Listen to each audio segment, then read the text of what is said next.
Nothing brightens up a Monday morning quite like a little dance party.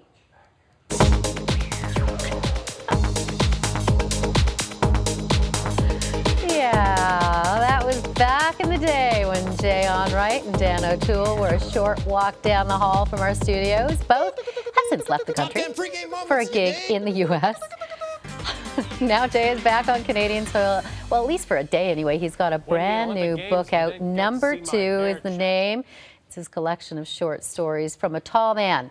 He joins us now in studio. Great to see you. Congratulations. Thanks. Great to be back. I love this photograph. Thanks. Your mom took this. My mom took that, yeah. And she even gets credit. I think in the inside cover it says like photo credit Jay's mom. So yeah, she took that. We were trying to find a picture of me that looked like me, even though, you know, because you change over time, and it kind of still looks like me, but man, I had great hair back then. I don't know how you God, that was great. Look at that. Compendium in here. And feathered and it is perfectly feathered. Mullet. A little bit in the back. Yeah, very prairies. Little party in the back. Very prairies. How do you choose? Because there's no real filter on some of these stories. Yeah, I know. Some of which we won't be discussing here. I know. I'm telling people, if you can get through the first chapter, you're good. The first line of the book, the very first sentence is a little out there.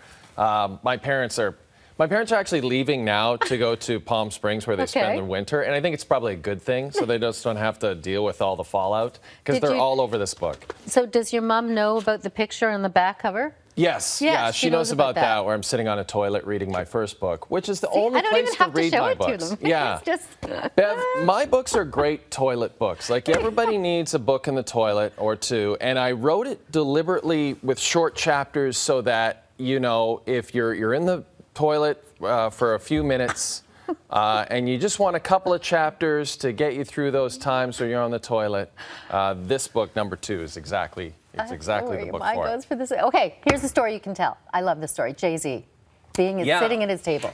Yeah, well, my wife and I, when we were living in Toronto, we'd love to fly to New York all the time and you know, just for the weekend and hang out when we were dinks, when we were double income, no kids, and we love to go to eat. So we went to a restaurant called the Spotted Pig in the West Village, which Jay-Z is like a co-owner of.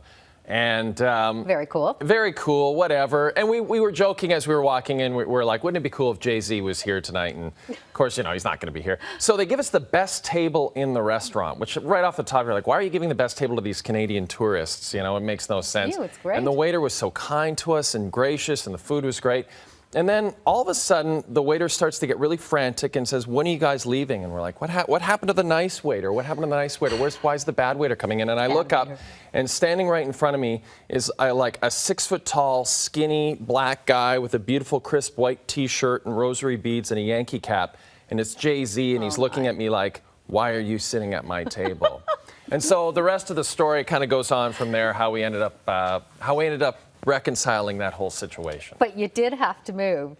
Yeah. I don't want to give too much away, but in the end, the important thing is that we had a drink with Jay-Z that night. That was the important part of that story. So this is your second book. This is your second book tour. Yeah. You're only here, you know, relatively quickly. It harkens back a little bit to some of the stuff that's in the book. You had competing headlines when you were promoting your first book. Yeah. Well, I write about being on this show with you, Bev, in this book. I talk about the whole book tour. And how exciting it is to come back and hang out with you, and how much fun we had at the Vancouver Olympics. Oh my gosh, it was so much fun. And then I talk about the fact that I went down to CP24, and I went to their CP24 noon show. And literally, as I was on set, was the moment where Rob Ford came on and announced that he had indeed smoked crack cocaine. Thereby ruining my entire book tour.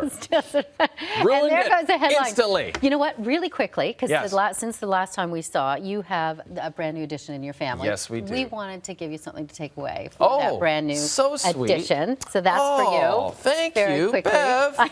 What's this, a Canada AM onesie? She'll crap all over this.